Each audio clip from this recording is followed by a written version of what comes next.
Guess what I just bought? This absolute masterpiece from international best-selling author Quan Millz. I have yet to read this book, so I figured to motivate myself, we should make a little challenge. So, as you saw in the title, if I laugh, I lose, the video ends, and you get to choose my punishment in the comments below within reason. So, ain't nothing to do but to do it. Let's go. This hoe got roaches in her crib. Okay, the first... I have to remind myself I can't laugh. A note to readers. This is a work of satirical fiction that could be described as a dark comedy combined with social commentary. In no way do the descriptions of the characters reflect my personal feelings or beliefs in regards to those of African descent. I've read a page or two out of this book, and you'll know what I mean, why I'm struggling already. Particularly black women. These stereotypes employed in the book are deliberate in that I attempt to cast a light on the state of contemporary urban pulp fiction. Enjoy, Quan Millz. Chapter 1.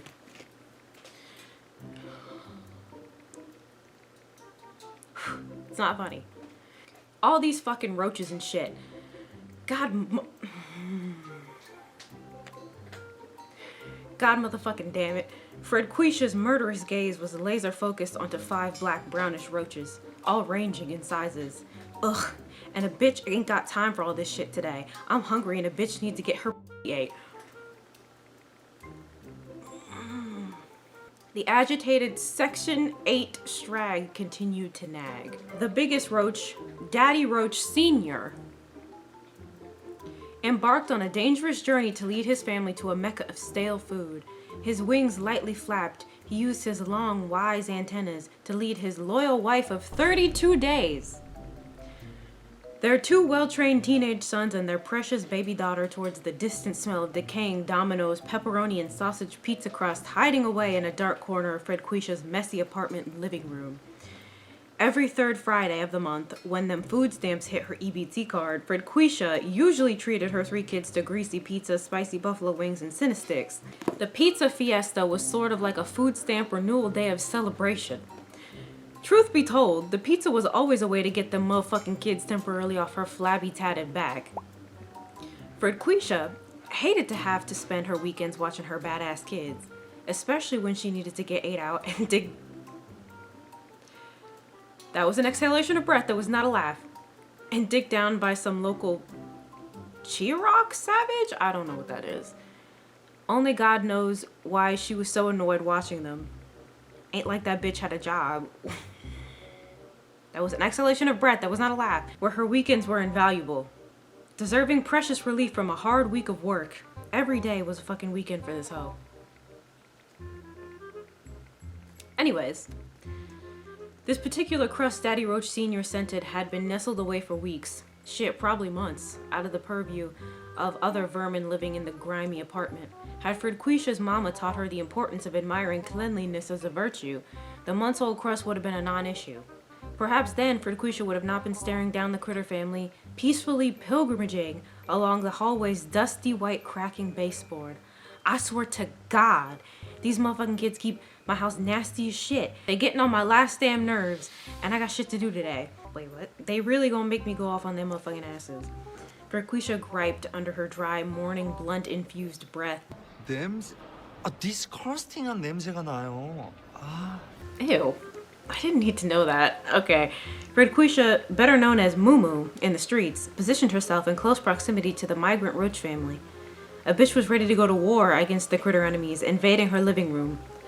Her eyes turned to homicidal slits. A butterfly of anxiety flapped its wing in her growing empty stomach. Fred Quisha knew roaches were hard to motherfucking kill. Why does he keep saying that? What? Okay. She was going to be victorious in offing this sneaky... I don't think y'all have ever heard me say the N-word before, but first time for everything. If she was going to be victorious in offing these sneaky fuck nigga roaches and his family, she needed to smite hard so she could crush their organs, killing them on instant impact. Them roaches ain't do nothing to her.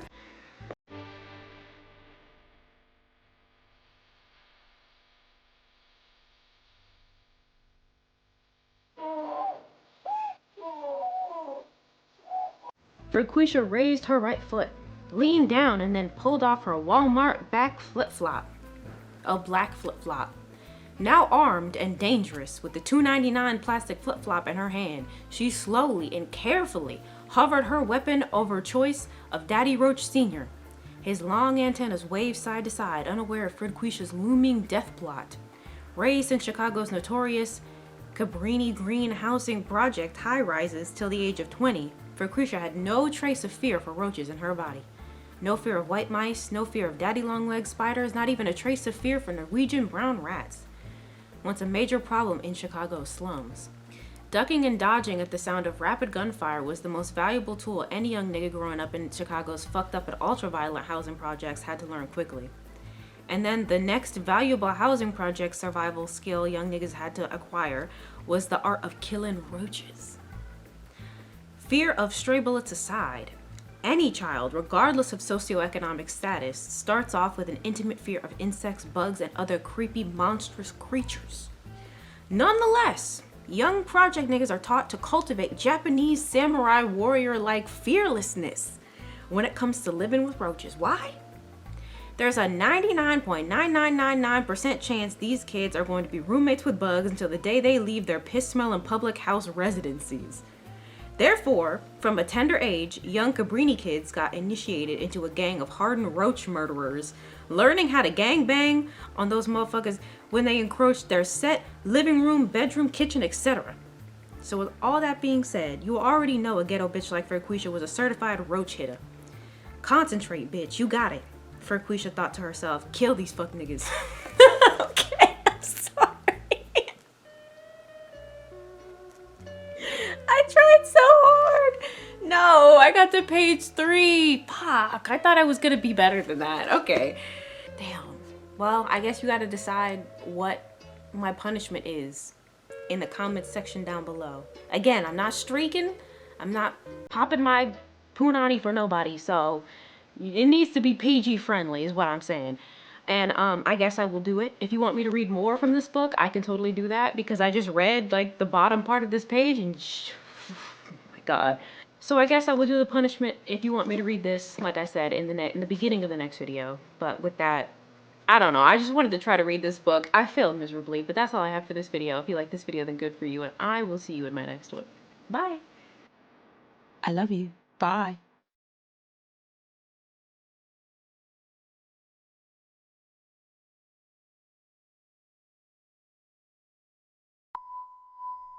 There's just like, there's so much information in here.